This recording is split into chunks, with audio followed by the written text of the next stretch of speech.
Hello, everyone, and welcome to Bottles and Bricks, a Last of Us podcast. I'm your host, Ronan and Shane, and I'm joined with my co-host, Samuel from Team JVS. Sam, how you doing? Doing good, doing good. It's Last of Us Day, bro. I'm excited. Feliz, Feliz Last of Us Day, everybody. I hope you enjoyed the what it was called Outbreak Day. Now we can't do that now because of COVID. Right. Hope you enjoyed your Last of Us celebrations. Hopefully, you either listen to the music, play the games, read the comic, whatever may have you. And we got a big thing to talk about today, but we're gonna get some stuff out of the way that was added to the celebration of Last of Us Day, which is new merch. We Yes, got sir. merch again showed up. First of all, we got returning merch in. We got vinyls from Mondo News being reprinted. I don't know if it's a limited amount or not, but if you're a vinyl collector and you want to have the music of Gustavo Santaolalla in your collection, I recommend getting that collection. I'm a CD guy for right now, so I'm trying to find the CD for part two. But yeah, and we also got some new merch, and most of the stuff is, I believe, promoting mostly part one remake. And I think the only thing I'm gonna try to get my hands on is that sign. That's the only thing worth getting to put up here on the wall. I mean, like that would be a perfect thing to add to the podcast recordings in my background. You know what? But I Sam, want you gonna go that. shopping? Yeah, I want that water jug. That water jug and that quilt. I want both of Yeah. those. Like I'm old. Like I want to just get something to just be drinking out of. Matter of fact, I'm drink some water right now. But the shirt looks pretty dope. I'm pretty sure as it gets closer and closer to the release, they're gonna probably add more merch. Oh yeah. Um, so I'm still waiting on my Joel statue that I ordered from Last of Us Day. So hopefully that comes in soon. I know it's backed up because of mailing services, but that's Oh, I forgot about that one. That's the one that had Ellie. That one was rad. there was, yeah, three Ellie's. There was, well, funny enough, the statue I have that came with the gaming collection. This one I have right here. There was mm, another one that Dark Horse released that was Ellie.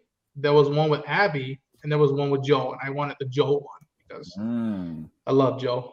But yes, for those who don't know, besides this stuff that we just showed you, the merch, HBO celebrating their 50th anniversary of content and entertainment, and with Naughty Dog, and with Craig Mason and Neil Druckmann not trolling us, but being like, "Yo, something's gonna drop in T minus 1 hour. Never mind, in another hour.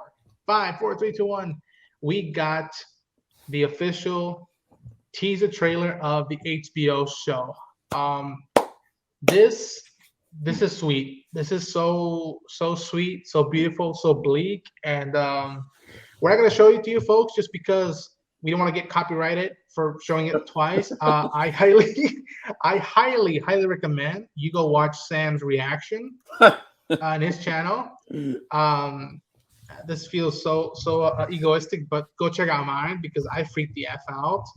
And yeah, it was the minute I heard "Alone and Forsaken," I freaked the f out because I knew what they were doing. And Hmm. for people who aren't familiar with it, that was just a cool cowboy song. But for those who are fans, they know, oh, they pulled this song. Right. Um, but Sam, to go beyond our own reactions, how we feeling? Dude, it's insane how vivid the detail is. Like, I Hmm. mean, if any of you guys know this shot, if you played the game, you know how important of a shot this is. It's almost like euphoric. It's like the calm before the storm, so to speak. Literally, yeah. And it's just so many iconic shots. It's almost like jarring how iconic. Like, Oh, that but the but towers. but it was when I saw the lightning strike and I saw this that I was like the scope.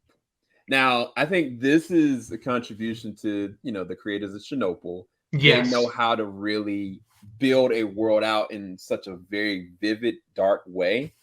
But it just looks so gorgeous at the same Mhm. time. I was caught off guard by so much. Um, there's also have you seen Fireflies? Or not Fireflies, but oh my god, what's the name of it? It's It's From part on 2? Showtime. No. It's a show on Oh. Showtime. Oh my gosh, I can't think of it.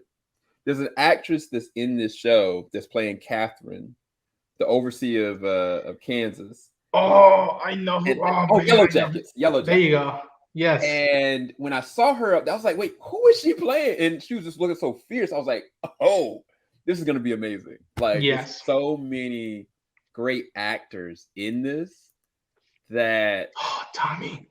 right. And it's like, we know what this scene is. We Yes, know. we know. But y'all ain't ready. No. That's kind of where I'm feeling. Like I'm excited as a fan, but I don't know if I'm more excited that you guys that aren't fans, what y'all have in store for y'all. Because I think, honestly, that they will have a better time than we will. Because we're gonna be looking at it like, you better not get this wrong. No, yeah. Make sure you get this right. I played this level so many times. We know every crevice of the area. Versus them, they have no preconceived notions of anything. It's more so like, yo, what kind of story is this? What is this? This is the Walking Dead. What is this? So I think that they will have a better time instinctually more than we will, honestly. The only thing I can think that we will have in common with new viewers is that if we get more context out of these scenarios and scenes that we've already known and love and get emotional over, we're gonna wait to talk spoilers in a bit because we just can't avoid it. But particularly this sequence, I'm wondering if we're gonna spend time more on this day before we get to these events with the fire and blood on people's faces, because as you know, as Martin Lawrence says in Bad Boys 2, shit just got real. It's and yeah, I what's weird is that I was prepared to just have a few shots that honors the game. There's literally, it's not even from the game. There's shots that feel like the concept art that I've seen, that I have the book of. I'm like, that feels like it's right out of the concept art. That one. Right. I know exactly what you're talking about. Oh, I was, the minute that happened, I was like, that's it. Don't show me more. Don't show me more. Hold yourself, because this is what I've just been wanting for the past few years since they announced that they were going forth with this show. No, this shot right here, I'm gonna pull it up. I know we don't have it a part of this, but I'm gonna add it real quick. Do it. Just because when it happened, I was like, let's go get wrecked. The plane just crashing. Oh. And they kind of flinched and like look back. Everybody's like literally terrified. Like, that's a hard shot to do because one, you got so many different extras. It's not that much light, and you want to make sure that it feels like not set up. Like, that plane literally came like, it looked like it came out of the sky for real, and it was practical. I don't know how practical it actually was if they actually crashed the plane, but that explosion, the fire is practical. Real. Yes, absolutely. The fire looks practical. That looks like, all right, boom, I like that. And before we get close to the spoiler section, I'll give this to people who are new to this. This sequence with the plane, as far as I can recall, as far as, I don't know, you, Sam, you tell me, that's not in the game. I don't recall a plane crashing going down or not. I recall, yes, that look. I recall this mayhem look with fire across downtown Austin. Well, you know what? No. So when they're riding in the car, right, and they kind of see somebody screaming, we see a house on the right, I believe, that's on fire. Loses farm, yeah. And then after that, I feel like we see something going through the sky, but we never see it crash. I feel like there was something in the sky, but I can't remember. You might be onto something. It's so weird. And this is we're talking about a game. This came out 2013, you guys. So for me to even think about that is ridiculous. That shows you how important this game is. But I digress. I'm sorry. To me, they didn't even set a dialogue, and just their physical stance, the way they looked at each other. Bella and Pedro look like they're not effing around. They know they can't F around. They know how much this means to us, and they know how much the shoes they're filling in between them two. Dude, he but looks like Joel. Joel. Like it's not. Hold on, just move us out of the shot. Just put it on just them real quick, because I want to do something. Let's see if I can join in real quick.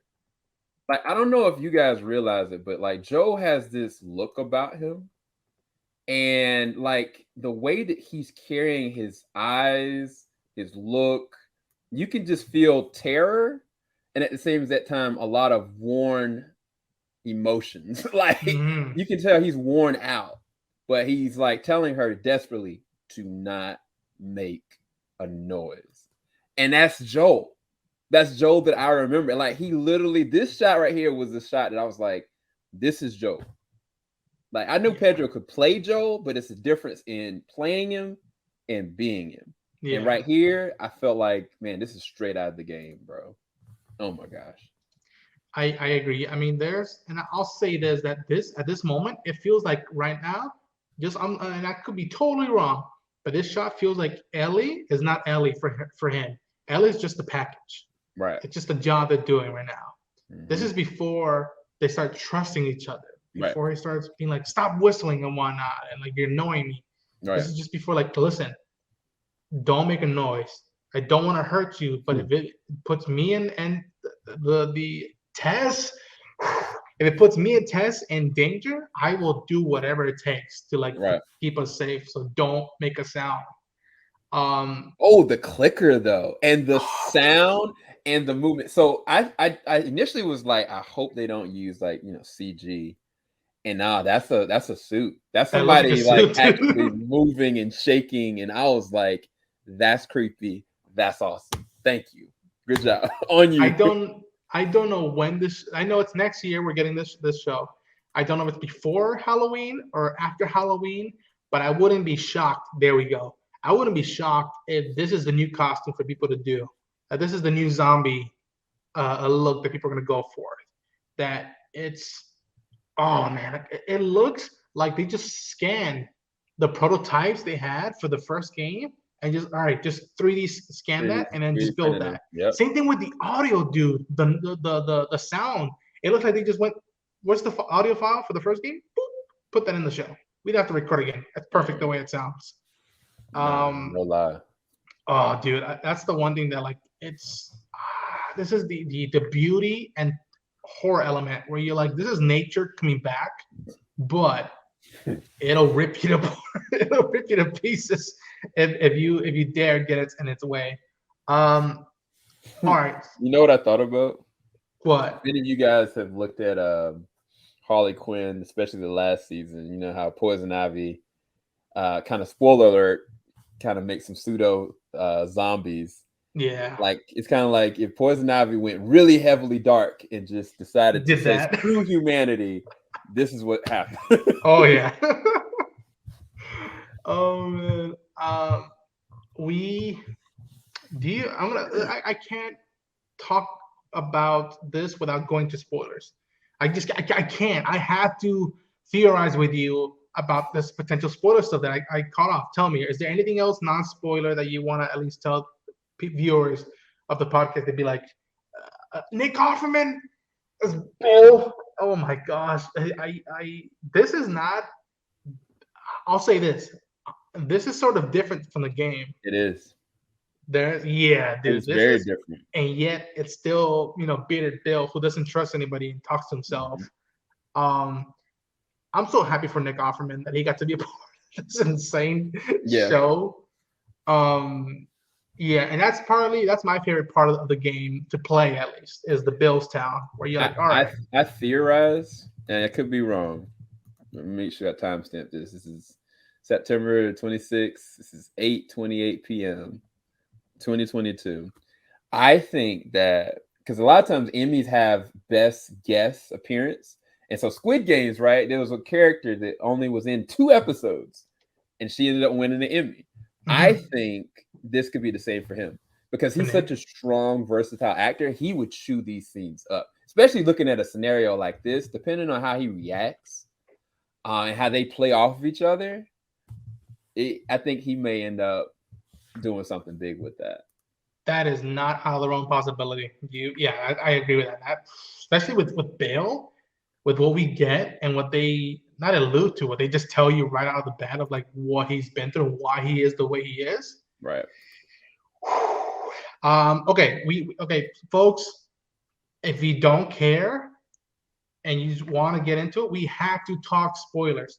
We have to talk about what some of these shots imply and what they're playing about.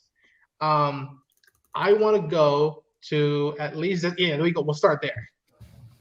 We're gonna okay. So I'm trying to be as modest as possible. If you haven't played the game, play it first and come back to this. If you played it or you don't care, we're gonna get into it.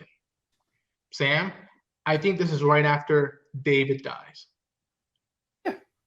I think this is right after she kills him, but instead she's not inside the restaurant that's burning down. It's outside. Yep. And she looks freaked the F out. And it's the first time Joel calls her baby girl. Yep. This is besides the clicker, this is the part that I jumped on. Like, they're showing us this. They're showing us this. Oh, the people who don't play the game, they don't know. They don't have any idea. They have no clue what defining moment. Oh, right.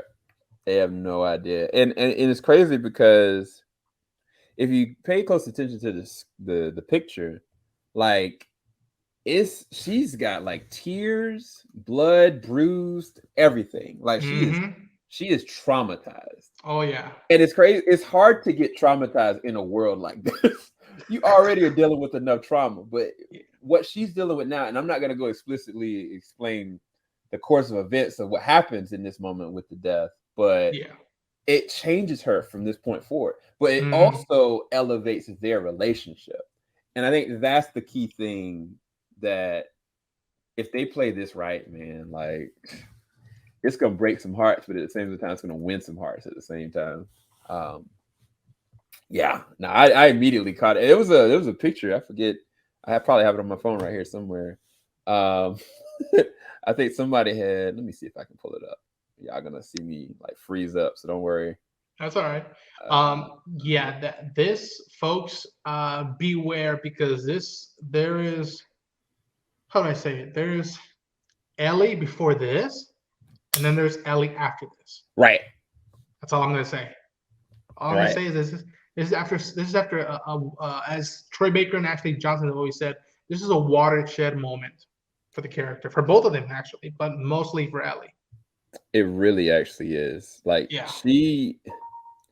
she's a different person after this. Like it's not just, how do I put it? It's not just her, like, she gets tough. Like, no, she changes from the inside out. I found it. So I'm gonna share this tweet real quick. I'm gonna put it up real quick. Should I retain everything? There we go. Is it gonna let me? Oh, that sucks. How dare it? Right. Right. There we go. Yeah, man. There you go. So this right here, his look at her. Yeah. She's looking at him. But now check this out. You guys that haven't played the game, or guys that did play the game, look at that. Yeah, man. And this is from the remastered. Like, woof. I cannot. Woof. I can't watch that. I kind of look away every time because I've been rewatching the trailer and I can't rewatch this too many times because not getting emotional. Not getting emotional. But yeah, okay. That's all I want to talk about for this scene. Let's go to another picture. Let's do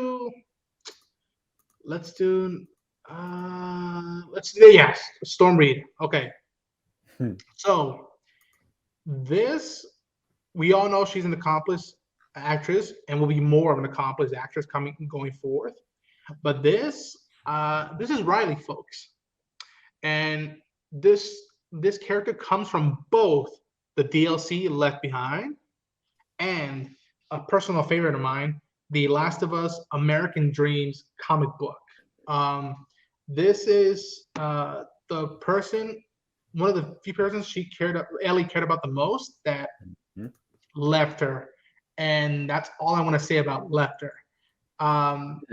This is I cannot wait to see them flesh out and delve deep into that. Yeah, into that relationship, that friendship, and see how much are they going to give us from what we know, and if they're going to give us even any more, because at least specifically for the comic, it's before they meet up with Fireflies.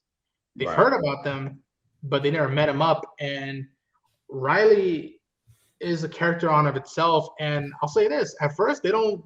From what I got out of the comic, they don't like each other at first. And when Right. we're introducing to them with the Left Behind, they're not. They didn't leave on good terms. So, but it's funny because Sam, you didn't know she was playing Riley. So look, and you guys know this year, you guys have seen my content for Euphoria. I'm a big Euphoria fan. And one of the interesting things was like she plays, Rue's sister, like Zendaya's sister. And she's got some really great action chops. But the second season, she really shows her capability as an actress. And there is an in-between. I told Ronan about this, where it's kind of basically two little pseudo movies that kind of lay like a little foundation what happens in between the time of season 1, season 2, and kind of a prequel. Mm-hmm. And I'm like, they could do something similar like that with this, either adding it as an actual arc in the season or just having it to the side, because those two characters alone, they could do a lot with, because we don't know. Well, if you haven't read the book, you don't know at what point does everything start from where they are. That without saying too much. So I think that there's a lot of wiggle room with that. I wouldn't be surprised if the stuff of Riley and before Ellie meets Joel is sort of a mid-season thing, and it ends sort of where when Ellie and Joel go different ways for a bit. So I wouldn't be surprised it's during that winter period. She's in her headspace. Yes. Right. Yes. Yeah, because as opposed to using exposition, they could flashback and show a lot of that. Yeah. If you're hiring her for that, don't as great as you can do with a dialogue or a monologue, use her to the best advantage. I mean, she will fill out those shoes, and man, as excited I am for Joel and Ellie, I'm excited for the supporting cast. I'm excited for Riley. I'm excited for Tommy and can you go put that image of them in the Jeep? Yeah. Because that scene, there we go. This sequence, it's one of my favorite scenes in all of entertainment, just because I am an older sibling, and I can only imagine how it is both being like, all right, we're stuck in traffic jam. We don't want to run anybody over, but we got to get the F out of here. Right. And we've already heard Pedro do the whole, you have no idea what loss is. That with a Texan voice. How is Gabriel Luna going to do that? Because and then how's that going to turn out? Are they going to follow the game, or are they going to go forward more on it? Because there's a 20-year jump that we don't know how bad Joel went down. We know he went down bad, but how, to what lanes? And we've only know about that from dialogue with Tommy, where he tells him, I got nothing but nightmares from those years. So first of all, I'm proud and so happy for Gabriel Luna. And I don't know, what do you think, Sam? You think we would get more out of Tommy? Because that's another photo that implies. It's a secret photo. I'm not gonna tell you where I found that, y'all. Yeah. But yeah, they've kept that really close to the chest. They haven't shown him like with the beard or anything or the long hair. They've only showed him like clean shaven, so it kind of throws you off as to who he is. But if this doesn't submit to you who he is, you guys that are gamer fans, this is Tommy. It's Tommy. And he is pivotal to this story. Going into the second, and this is going to be the interesting thing. What if, and I don't know if we should be theorizing this at all because we can't really talk about it. What if by the end of next year they announce? Oh, because I say that because what's going to happen? Just like every other show, I mean, you can say use the Game of Thrones as an example. They're going to be like, where's the rest of this going? What happens next? right? And you already know Neil already has a story in the back of his head. Whether or not everybody's ready for it, that's another question. But I think that would be promising if right around the time Emmys come up, they announce the Part game 3. Yeah. coming out, and then you're already going into a second. This is going to get a second season no matter what, because HBO, the way that they took this day away from, they took this day away from Neil, because they really could have been talking about stuff with the game and adding new.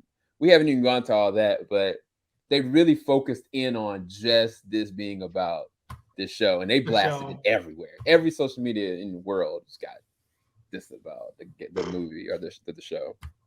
So, do you? You're trying to phrase it without saying so. Yeah, this is what it gets weird, because like you said, and I'm just catching up with Game of Thrones. It's just like, what happens when the show catches up to the games? Do we take a big break? I don't think you finish it off like that way. And do we take a break until Neo and Naughty Dog know what they're doing with this franchise, or do we get a spin-off? The way, and I'm saying this phrasingly, where it's like, this show is not Walking Dead, but it can do what Walking Dead did, where it was like, you got Walking Dead and you got Fear of the Walking Dead, and then they're doing a new show, right? Like Tales of the Walking Dead, where it's like solo stories. Like, I wouldn't be surprised if after we're caught up with the games storyline, that like, let's do spin-offs. Let's see what's happening in Canada. Let's see what's happening in Mexico. Let's see what's happening in Japan with this outbreak world. What do you think? I think if they were smart, is they would handle it the way that Spartacus handled it. If anybody knows anything about Spartacus, the first season of Spartacus, the main lead passed away, and they already were ready to shoot the next season and everything, but they put a pause on it, and they came out with a whole nother series called, I think it was Gods of the Arena, and that was a prequel series about one of the key characters. Well, I say that, the reason why I bring that up, because that gives them a buffer. That gives them a whole buffer that they could, like you said, make a prequel of something in the interim while waiting for the next season. Because realistically, they don't have to. I don't think they have to go the first season, complete the whole entire first game. If I was them, I honestly would go and lean into something else and probably stop it at a very mood point.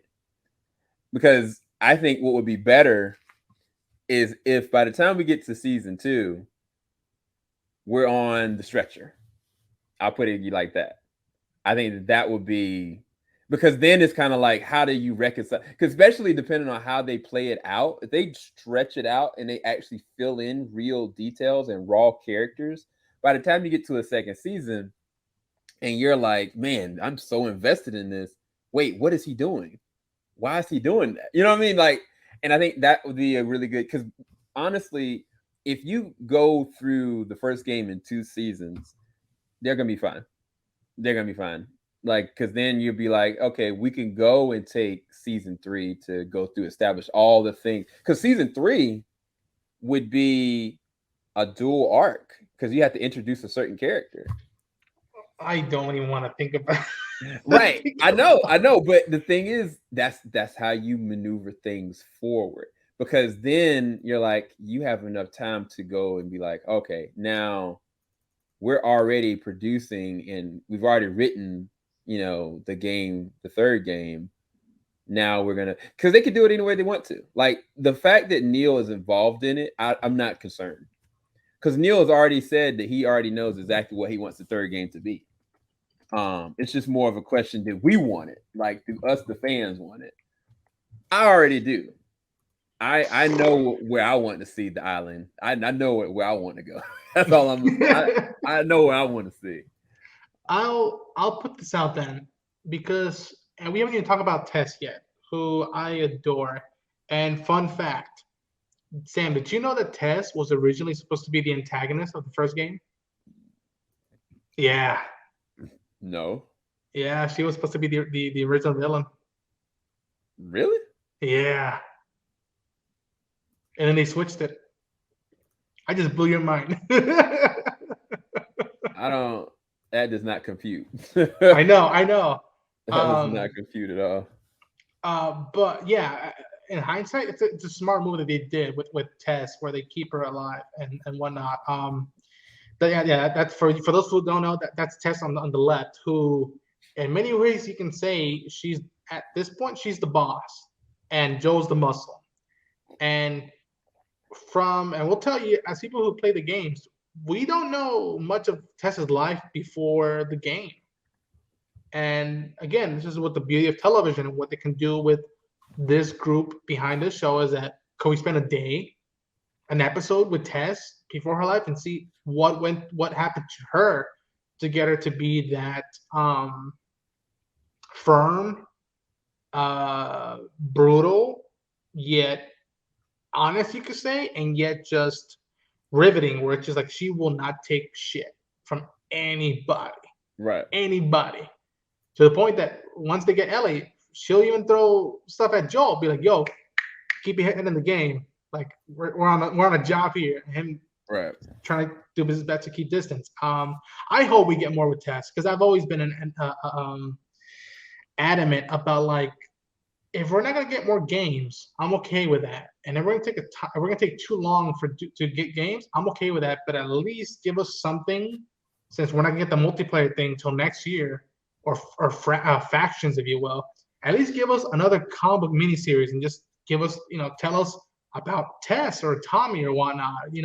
Expand the world, because to me, and I think that's the thing the right thing they always did was that The Last of Us is a story about Joe and Ellie, but you shouldn't negate the rest of the world because it's too rich of a world, and just tell what other people are going through and other sides of it, and what moral lines they're willing to cross. So that's what I'm hoping, that they at least can do this in the series that maybe was not plausible in the games, just right. because there's already too much stuff going down in the games. Yeah, man, it's surreal, man. It is surreal to hear, and we haven't even listened to Gustavo Santolaya's score for the show. I mean, I would be shocked if they don't use same songs from the games, but like they're like you said, they're holding a lot of stuff close to the chest. And I'll say this: you better keep those leaks tied up, because I don't want stuff to happen the way Part 2 went down. Regardless of how I feel of Part 2, that's the one thing I felt bad about Part 2 was the leaks, and that's the one thing I don't want for this show. It's just like, especially for those who haven't played the games yet, just like keep it locked down and hold it, because you and I are already waiting to see. All right, are they going to change the opening? Are they going to give us the draft scene? Are they going to give us the ending? What the hell are they going to do? And that's what's so exciting and yet terrifying, dude. I'm terrified. The last time I felt this way about a franchise was Blade Runner. I was like, do not F that up. It's like it's perfect. That first film is a cult classic, and yet they delivered, from my opinion. So what else would you want out of this show? To wrap things up, what would be else besides these two getting them right for you? So it's a two-hand fold. Like you said, if they started this show, the first episode, with just Sarah, if they started the show off with that, they would be dumb not to. But at the same time, if they really want to draw it out, like, imagine if it didn't start like that. Imagine if it was like, everything was peaceful, like everything was just chill, normal day, and like they go through the whole entire day, and then the end of the episode, Sarah's kind of roaming around the house, is like, yo, what's going on, Dad? Where are you? She's looking around. All of a sudden, I'm saying, Jimmy, yeah. Right? Like, if they're smart, they don't have to make it all play it by the numbers. They just have to make sure things hit like they should. Like, it's a good adaptation that way. It doesn't have to be everything shot for shot. But one thing that I need for them to do is, it's got to be brutal. The fact that this being on HBO, they should not hold anything back at all. No. And I mean by that, not just like, you killing clickers and you surviving this or that. Like the biggest thing about The Last, if you don't know, even more so like shows than The Walking Dead, is the brutality of humanity, like what they're willing and capable of doing.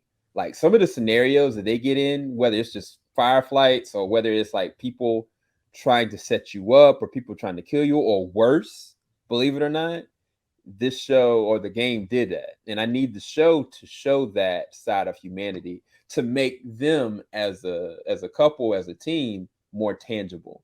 Like they have to make sure that the action, the ferocity, and almost like you're in desperation mode. Like you have to feel as though us as the viewer that we're scared that they're gonna die from being in this environment, and we're also scared of the people that are surrounding them. Like we need to feel that fear coming off of them, and you have to set up those scenarios like that. And I mean, you got a little kid and you got an older man, and imagine like a team of 5 people got guns raised ready to kill them. It's got to be shot well. It's got to be executed well. You can't hold your punches with this. That's just my opinion, though. That's music to my ears.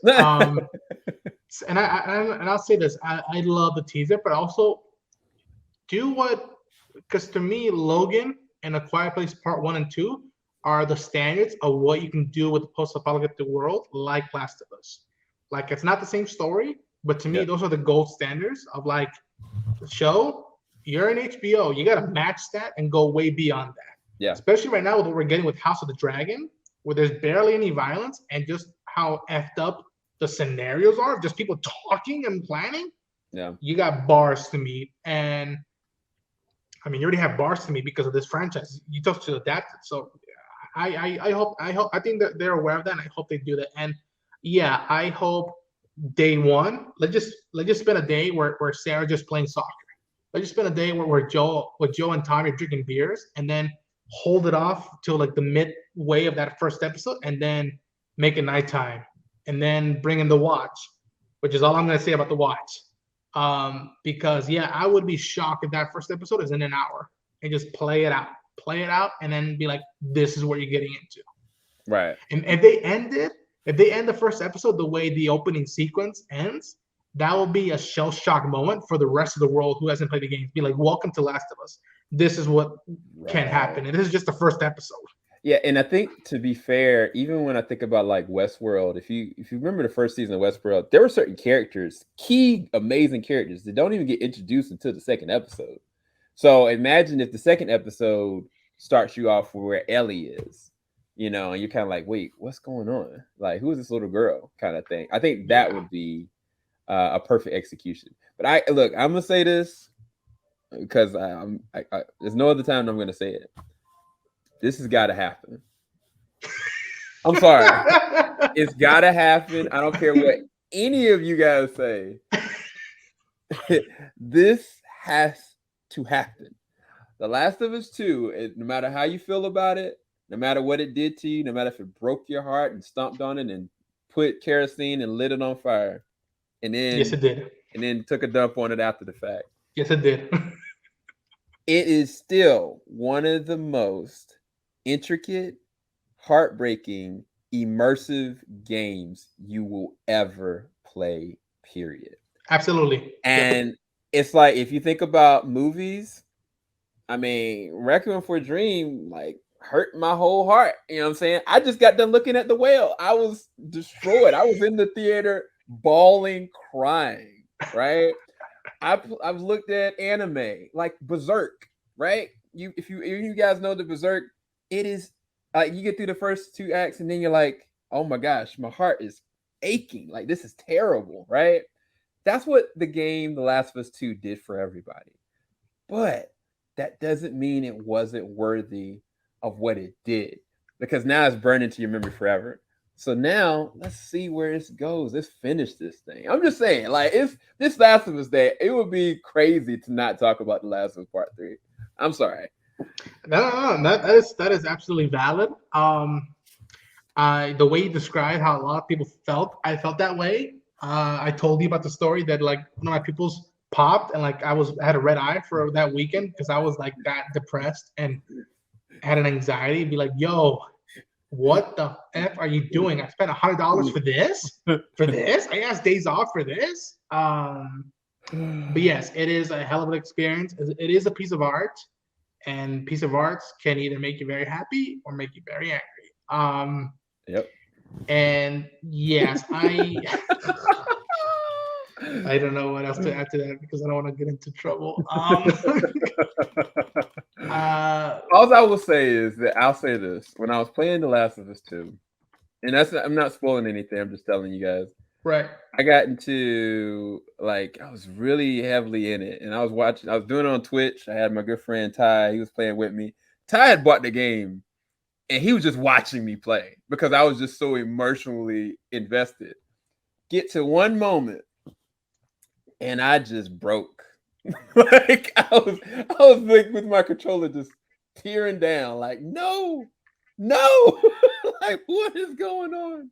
And that is, I think from that moment, like any person that's dealing with a level of trauma, it's either going to be one thing or other. Either it's going to promote you to move forward, or it's going to haunt you forever. It's going to be like a literal mark that you can't get past. Yeah. And I think that's what it did for a lot of people, realistically. And that it just, for me, it made me want to like, oh heck no, I am completing this.